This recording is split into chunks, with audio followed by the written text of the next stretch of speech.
Okay, so on today's episode of the update, here's what we did so far. By we, I mean me. um, what I ended up doing was I tested out the 3D pen to see if it would work directly on the Nendoroid, but unfortunately, it did not. Um, I worked at carving some of the details in and, getting Ichigo's shirt or kimono open.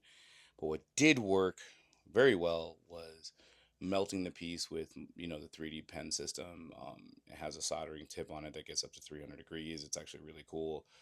And it works like a dream. So now I know that I can get a lot of really cool detail and get it ready for, further sculpting, further priming. I also have a detailing tip on this system.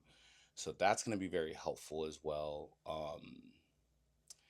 And since I can't 3D print directly on the piece, my idea is to, um, 3D print outside of the piece and then use some CA glue to see if that would do it. Because the whole importance of the 3D print is to make sure that the overall Nendoroid doesn't get any heavier. So that way the stand could hold him up. Because remember, Ichigo is going to be suspended in midair. So let's see how that works out. It's been really fun so far. Let me know what you guys think if you're watching. And if you are, thank you so much. Leave a comment, like, subscribe, shoot me any ideas. Take care. Happy sculpting. Peace out, you guys.